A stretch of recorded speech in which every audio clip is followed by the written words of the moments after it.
ಸ್ನೇಹಿತರೆ ನೋಡಿ ಇಲ್ಲಿ ದೇವಸ್ಥಾನ ಒಂದು ಕಾಣ್ತಾ ಇದೆ. ಈ ದೇವಸ್ಥಾನ ಯಾವುದೇ ಅಂದರೆ ಶ್ರೀ ಗುಂಡು ಮುನೇಶ್ವರ ಸ್ವಾಮಿ ದೇವಸ್ಥಾನ ಅಂತ. ಈ ದೇವಸ್ಥಾನ ಕೆ ಆರ್ ಪುರದ ಮುಂದೆ ಭಟ್ರಳ್ಳಿ ಅಂತ ಬರುತ್ತೆ. ಆ ಭಟ್ರಳ್ಳಿಯ ಬಸ್ ನಿಲ್ದಾಣದ ಎಡಭಾಗಕ್ಕೆ ಹೋದರೆ ಅಲ್ಲಿ ಬರುತ್ತೆ ಈ ಗುಂಡು ಮುನೇಶ್ವರ ಸ್ವಾಮಿ ದೇವಸ್ಥಾನ ಅಂತ. ಮೊನ್ನೆ ಒಂದು 2 ತಿಂಗಳಿಗಷ್ಟೇ ಹೊಸದಾಗಿ ನಿರ್ಮಾಣ ಮಾಡಿರ್ತಕ್ಕಂಥ ಒಂದು ಈ ದೇವಸ್ಥಾನ ನೋಡಿ, ಹೊಸದಾಗಿ ಕಲ್ಲರ್ ಹಾಕಿ ಎಷ್ಟು ಸುಂದರವಾಗಿ ಕಟ್ಟಿದ್ದಾರೆ ಅಂದರೆ ಆ ದೇವಸ್ಥಾನ ನೋಡಿ ಎಷ್ಟು ಅದ್ಭುತವಾಗಿದೆ. ಆ ದೇವಸ್ಥಾನದ ಹಿಂದೆಯೇ ಒಂದು ದೊಡ್ಡದಾದ ಒಂದು ಮರ ಇದೆ, ಅರಳಿ ಮರ ಇದೆ. ಅದು ಕೂಡ ತುಂಬ ನೋಡೋದಕ್ಕೆ ಅದ್ಭುತವಾಗಿದೆ.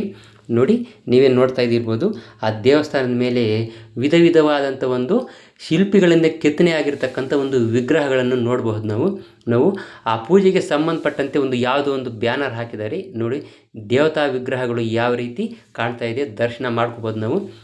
ಆ ದೇವಸ್ಥಾನದಲ್ಲಿ ದೇವರ ಪ್ರತಿಷ್ಠಾಪನೆ ಆಗಿದ್ದ ದಿನದಂದು ಮಾಡಿರ್ತಕ್ಕಂಥ ಒಂದು ಬ್ಯಾನರ್ ಅದು. ಪೂಜೆಗೆ ಸಂಬಂಧಪಟ್ಟಂಥ ಒಂದು ಕಾರ್ಯಕ್ರಮಗಳಿಗೆ ಸಂಬಂಧಪಟ್ಟ ಒಂದು ಬ್ಯಾನರ್ ಅದು ನೋಡಿ. ಮೇಲೆ ವಿಗ್ರಹಗಳು ಕಾಣ್ತಾ ಇದೆ, ಎಷ್ಟು ಚೆನ್ನಾಗಿದೆ, ಎಷ್ಟು ಸೊಗಸಾಗಿ ಕೆತ್ತನೆ ಮಾಡಿದ್ದಾರೆ ಅಂದರೆ ಆ ವಿಗ್ರಹಗಳನ್ನು ಕೆತ್ತನೆ ಮಾಡಿರ್ತಕ್ಕಂಥ ಶಿಲ್ಪಿಗಳಿಗೆ ಕೋಟಿ ನಮನಗಳು.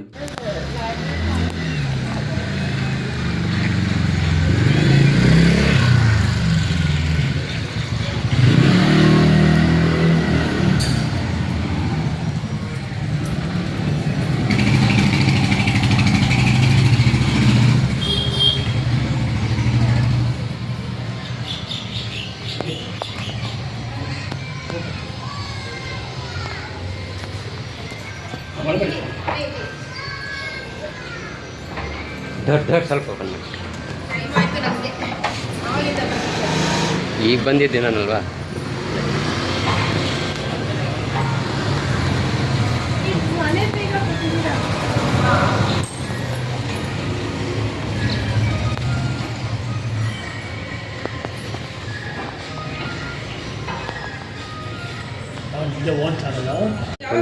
ಶುಕ್ರವಾರ ಮಂಗಳವಾರ ಬನ್ನಿ, ಇಲ್ಲ ಅಮಾವಾಸ್ಯೆ ಪೌರ್ಣಮಿಗೆ ಆವಾಗ ಬನ್ನಿ, ಆವಾಗ ಪೂಜೆ ಮಾಡಿರ್ತೀವಿ.